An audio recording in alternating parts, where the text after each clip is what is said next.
Hello again, garden friends. Welcome back. The garden season is officially in full swing.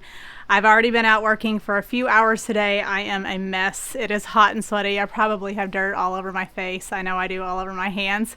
I've been stung by a wasp already, but that's okay because we just got back from a trip and there is so much to get done in the garden. My main goals this week are to harvest all of my garlic and start that curing process. I'm also going to be harvesting, separating, and storing some ranunculus corms to plant for next year. And last, I'm going to be working on several of my metal raised beds, pulling out spring crops that have finished and planting some new ones for summer. So come along over the next few days and I'll show you what I'm working on. Here is my garlic. I grew 2 different kinds of hardneck garlic this year. This is extra hardy German and Georgian fire. With hardneck garlic, you want to wait to harvest until about half of the stalks have dried back.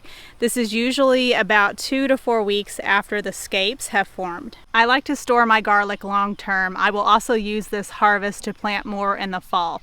If you want to do the same, you need to first make sure that you're planting varieties that store well. Some do better than others. And to start the curing process, we need to make sure that we're being really careful when we harvest them. We want to keep those bulbs as intact as possible.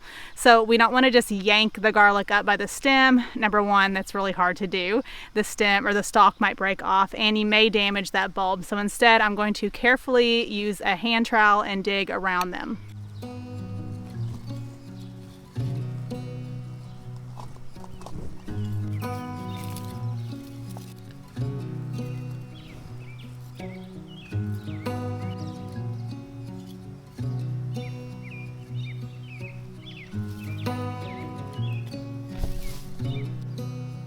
That right there is what I was hoping to avoid. I didn't go out far enough and I hit it with the hand trowel. So this won't make very good garlic for storage because it has this spot. So instead I'll just use this one right away.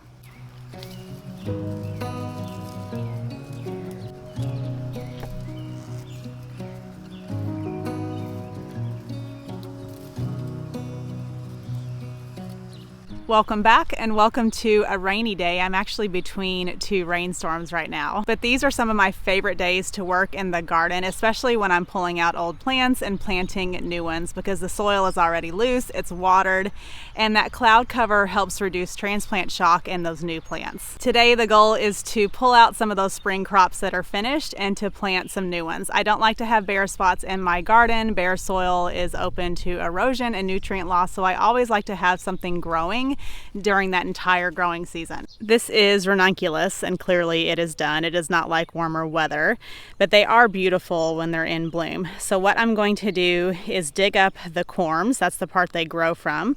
I'm going to clean them, separate them, and then store them for winter. They're not hard to dig up. They aren't planted super deep. I do use a hand trowel just so I don't accidentally damage those corms, but you want to go out a little ways so you don't accidentally pierce that corm. So you dig down and then just pop it up. And because the soil is wet, it's going to be covered in dirt. But here you can start to see those corms. Those look like those little kind of tendrils coming down. One corm will multiply into several corms during the growing season, and I do like to separate them. It's going to be much easier to see once I get these cleaned off. So let me finish digging up the rest of these and then I'll show you how.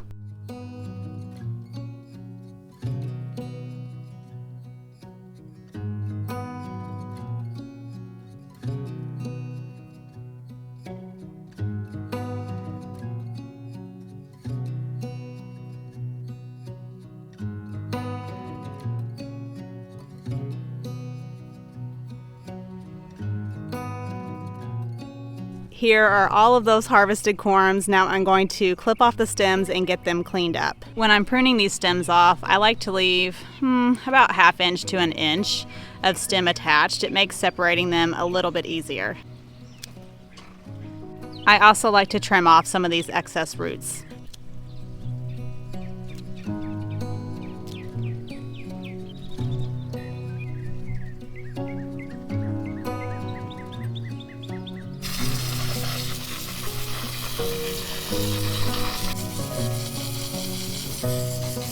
Here are all of those corms that I've rinsed off, and now you can see those little fingers a little bit better, and you can also see how they've multiplied. So here are the stems that I trimmed. So this is probably 2 larger corms that are they kind of very much get tangled and grow together. Here are 3, probably 3. You can see those 3 separate stems. This one looks like 4, maybe 5. And they look impossible to separate, and they are when they're like this. But what you want to do is let them dry out for a few days, and these little fingers will start to shrink because they get dehydrated, and it makes them much easier to separate. Okay, that's done, at least for now. It is sunny, but I can see another front coming in, so I'm gonna try to get at least one of these raised beds cleaned out and replanted before the rain starts. This is the bed I'm going to be working on today. This is one of 2 metal raised beds I have from Garden in Minutes. I absolutely love these beds.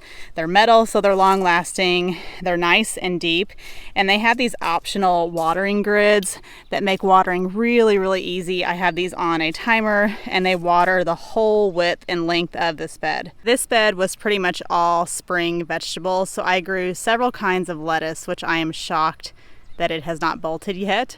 I grew some peas, which are clearly done, some bok choy, most of which I harvested. I have 1 left that the flea beetles have absolutely been devouring.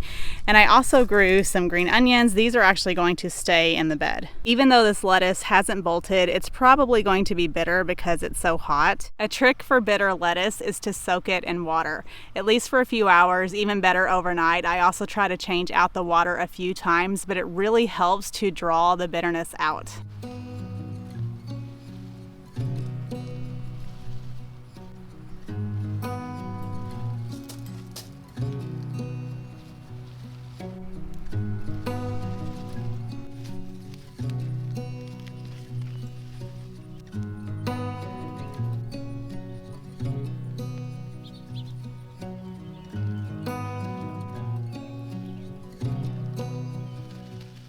With these peas, I'm actually just going to clip them at the base and leave the roots in the soil. This will add organic matter and really help build up healthier soil.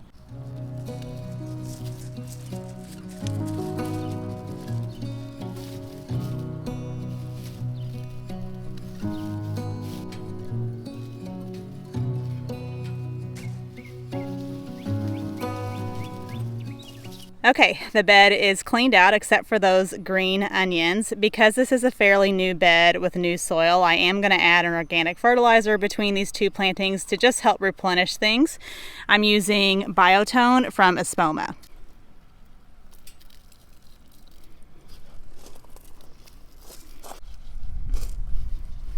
Normally you want to water in granular fertilizer, especially if you're planting right after, but because we had rain yesterday and we're expecting more today, I'm going to skip that part. Before I plant, I actually want to add some mulch to this bed, but I need to do it under the grid, so I'm going to take this off, add the mulch, and then replace it.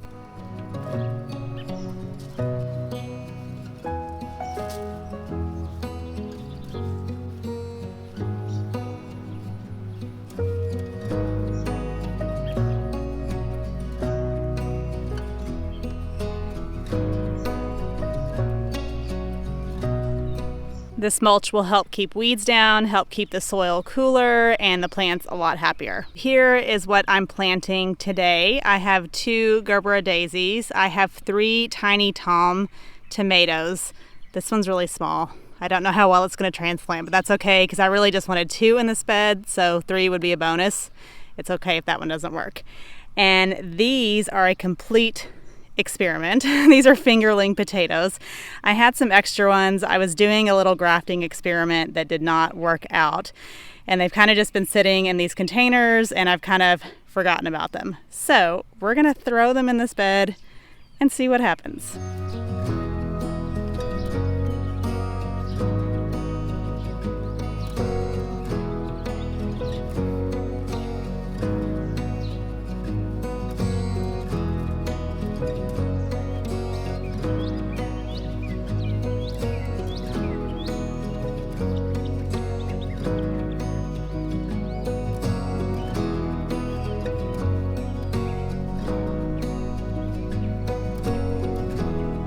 There we go. This bed is planted. I may go back and add some filler plants just depending on how big all of it gets. Again, we're kind of experimenting with these potatoes, and that tiny tiny little tomato.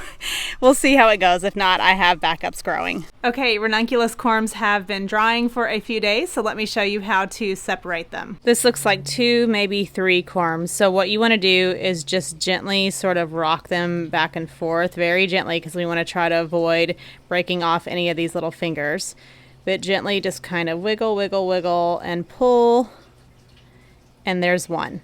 I think there was just 2 on that one. Sometimes it's a little tricky to tell, or if they're too entwined, rather than risk damaging them, I just leave them together.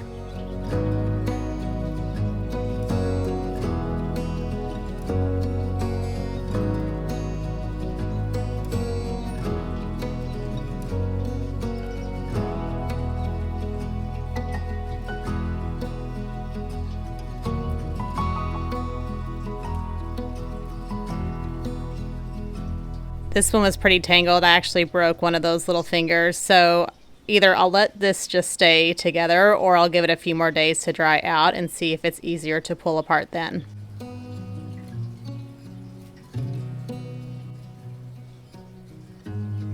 There you can see that 4 or 5 little clumps is now 16, 18 different corms. So they multiply quite a bit. Store them in a cool, dry place until you're ready to plant again. I used to store them in dry peat moss. Last year, I just put them in a little open container all winter long in my unfinished basement, and they did just fine. Thanks so much for joining me for some garden chores. I'll link any products or related videos down below. Make sure you're following me on all my other social media channels where I post short, easy to follow videos for beginner gardeners. Until then, I'll see you in the next one. Bye.